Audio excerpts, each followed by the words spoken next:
महाराष्ट्रात झालेल्या अतिवृष्टीमुळे शेतकऱ्यांचे प्रचंड नुकसान झाले आहे. त्याबद्दल सन्माननीय राजसाहेब ठाकरे यांचे महाराष्ट्र राज्य मुख्यमंत्री श्री देवेंद्र फडणवीस यांना खुले पत्र.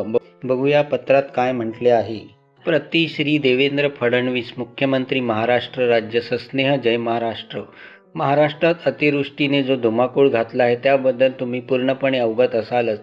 महाराष्ट्राचा असा कुठलाही भाग शिल्लक राहिला नसेल जिथे अतिवृष्टी नुकसान केलं नसेल. आमच्या पक्षाच्या पदाधिकाऱ्यांशी बोलल्यावर लक्षात आलं आहे की कित्येक ठिकाणी जमीन पूर्णपणे खरवडून वाहून गेली आहे. मे महिन्याच्या मध्यात जो पाऊस सुरू झाला आहे त्याने जवळजवळ उघडीप घेतलीच नाही. त्यामुळे शेतीचं अतोनात नुकसान झालं आहे. ग्रामीण महाराष्ट्राची अर्थव्यवस्था पूर्णपणे उद्ध्वस्त झाली आहे. त्यामुळे सरकारने खालील सूचनांचा विचार करावा. कुठल्याही निकषांच्या चौकटीत न लावता सरसकट ओला दुष्काळ जाहीर करा. एकरी 7 आणि 8 हजार रुपये इतक्या तुटपुंजी नुकसान भरपाईने काहीही होणार नाही. त्याऐवजी एकरी किमान 30,000 रुपये नुकसान भरपाई घोषित करा. कारण आता शेतकऱ्यांची घडी बसायला किमान 1 वर्ष लागेल. गेल्या काही वर्षातल्या बेफाम उधळपट्टीने राज्याची आर्थिक स्थिती नाजूक झाली असली तरी सरकारने हात आखडता घेऊ नये. वेळेस केंद्राकडे पाठपुरावा करावा आणि मदतीचं पॅकेज केंद्राकडून मिळवावं. केंद्र सरकारने बिहारला असं पॅकेज याआधी दिलं आहे.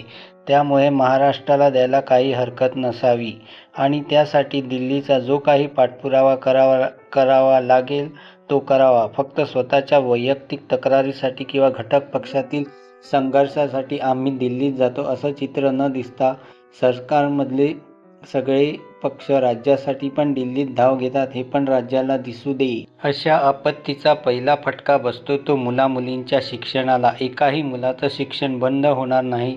त्याला लागणारी वह्या पुस्तकं मिळतील आणि अशा परिस्थितीत 6माही परीक्षा देताना मुलांच्या मनाची काय स्थिती असेल याचा सरकारने विचार करून काही कृती तात्काळ करावी.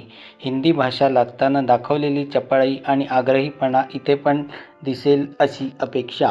या अशा आपत्तीनंतर रोगराई प्रचंड वाढते. त्यासाठी राज्याचा आरोग्य विभाग सतर्क राहील हे देखील सरकारने पाहावं.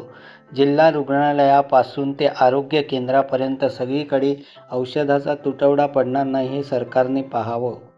अशा संकटानंतर कर्जाच्या हप्त्यासाठी सुरू होणारा बँकांचा तगादा हा फारच तापदायक विषय असतो. एक तर बँकांना योग्य ती समज सरकारने आत्ताच द्यावी, अन्यथा आमचे महाराष्ट्र सैनिक ती देतीलच. सरकारने बांधावर जाऊन शेतकऱ्यांचे अश्रू पुसणं हे सरकारचं काम आहे, पण त्याची जाहिरातबाजी ही महाराष्ट्राची संस्कृती नव्हती.